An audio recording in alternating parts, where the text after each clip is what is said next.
नमस्कार. पुन्हा एकदा तुमच्या सर्वांचं चॅनेलमध्ये स्वागत आहे. आजही मी तुमच्या सर्वांसाठी अशीच एक इंटरेस्टिंग रेसिपी घेऊन आली आहे. ती म्हणजे मिसळ. तर मिसळ आपण बऱ्याचदा खाल्ली असेल. हा जो मिसळचा मसाला आहे तो थोडासा वेगळा आहे. तर तो कसा करायचा ते आज आपण पाहणार आहोत. तर चला रेसिपीला सुरुवात करूया.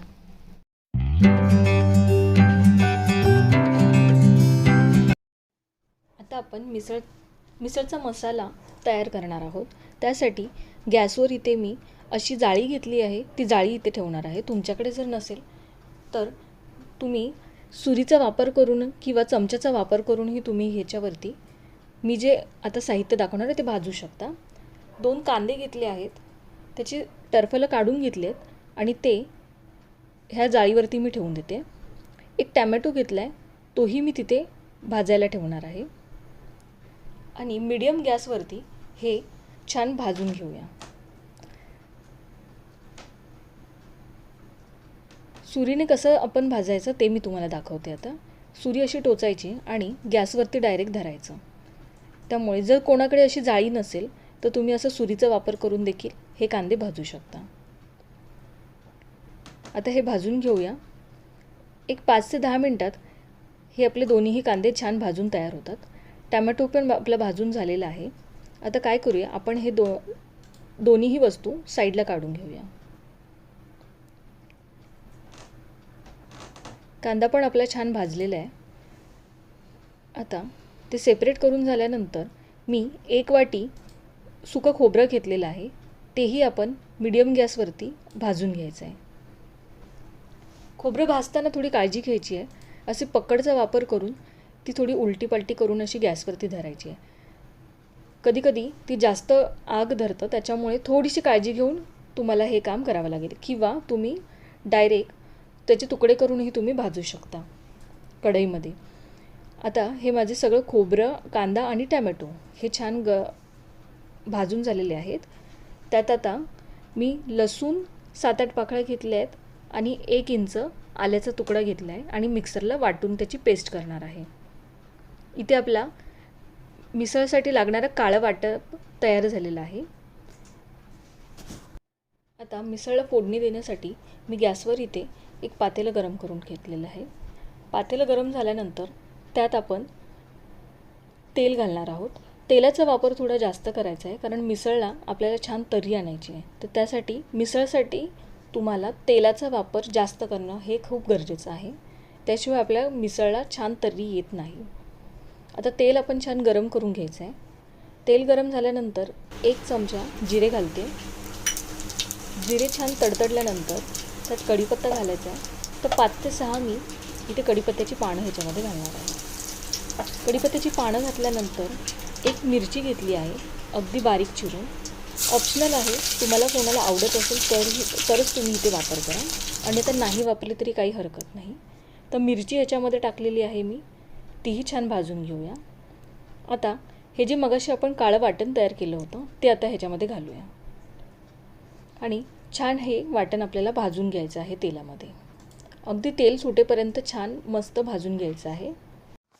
तेल आपलं भाजतं आहे तोपर्यंत एका साईडला मी गरम पाणी एका छोट्या पातेल्यामध्ये ठेवलेलं आहे गरम करायला.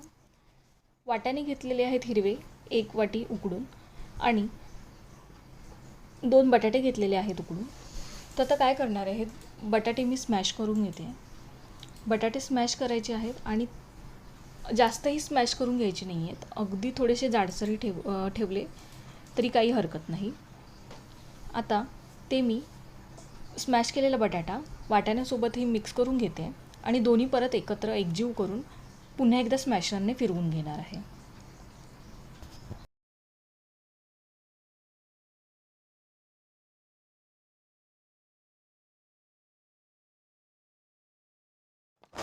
ते बघू शकता आपला मसाला छान भाजला गेला आहे. त्यात आता मी काही मसाले टाकणार आहे ते दाखवते. मी इथे 2 ते 3 चमचे कांदा लसूण मसाला घेतलेला आहे, तो याच्यामध्ये घालते. 1 चमचा लाल मिरची पावडर घेतलेली आहे. 1 चमचा धनिया पावडर घेतलेली आहे. 1 चमचा जिरे पावडर आहे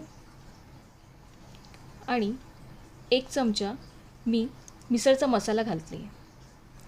आता हे मसाले छान मसाल्यामध्ये भाजून घेऊया.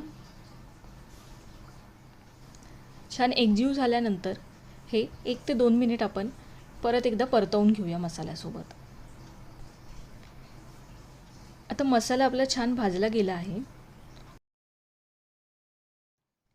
मसाला आपला छान भाजला गेला आहे आणि बघू शकता कढईने तेल सोडलेलं आहे मसाल्याने. आता काय करायचं आहे, आपण मगाशी जे गरम पाणी करून ठेवलं होतं ते गरम पाणी मी ह्याच्यामध्ये घालणार आहे.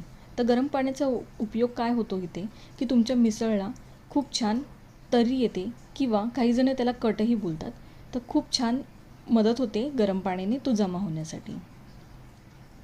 तर आता मी गरम पाणी ह्याच्यामध्ये थोडंसं घालून घेते आणि पटकन त्याच्यावरती झाकण ठेवून द्यायचं आहे. त्याने काय होतं, तो मसाल्याचा स्वादही तुमचा बाहेर जात नाही.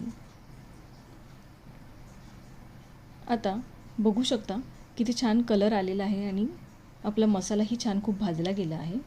आता हे जे वाटाणे मी आणि बटाट्याचं मिश्रण तयार केलेलं आहे ते आता त्याच्यामध्ये घालून घेते. वाटाण्याऐवजी तुम्ही इथे मटकीचाही वापर करू शकता.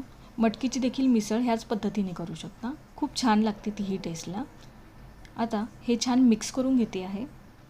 त्यामध्ये आता जे थोडंसं शिल्लक राहिलेलं आपलं मगाशी गरम केलेलं पाणी आहे तेही ह्याच्यामध्ये घालते आणि कन्सिस्टन्सी आपण तुम्हाला जितपत हवी आहे पातळ त्याप्रमाणे तुम्ही करू शकता. पण मिसळ ही थोडीशी पातळच असते, जास्त घट्टसर किंवा दाटसर ग्रेव्ही ह्याची नसते. आता मिक्स करून झाल्यानंतर आता ह्याच्यामध्ये आपण चवीनुसार मीठ घालणार आहोत. तर मीठ मी घालून घेते चवीनुसार. मीठ घातल्यानंतर हे छान मिक्स करून घेऊया आणि आता ह्या मिश्रणाला आपण एक छान उकळी येऊन देऊया. बघू शकता हळूहळू आपली मिसळ जशी जशी उकळत जाते तसतशी छान त्याला वरती तर्री जमा झालेली आहे. आता 5 ते 10 मिनटानंतर छान उकळल्यानंतर आपली मिसळ खाण्यासाठी तयार आहे. त्यावरती आता मी बारीक चिरलेली कोथिंबीर घालते आणि कोथिंबीर घातल्यानंतर गॅस बंद करूया आणि मस्त आपण त्याच्यावरती कांदा आणि फरसाण घालून खाण्यासाठी रेडी करूया.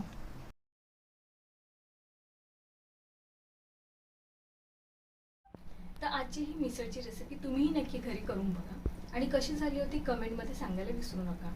व्हिडिओ आवडला असेल तर लाईक करा, कमेंट करा, शेअर करा. चॅनलला सबस्क्राईब केलं नसेल तर लवकर सबस्क्राईब करा. शेजारचं बेल आयकॉनला क्लिक करा म्हणजे नेक्स्ट व्हिडिओची नोटिफिकेशन तुम्हाला येईल. अजून नवीन कोणत्या रेसिपीज तुम्हाला आमच्या चॅनलवर बघायला आवडणार असेल तर त्याही मला कमेंटद्वारे कळवा. व्हिडिओ पाहिल्याबद्दल धन्यवाद.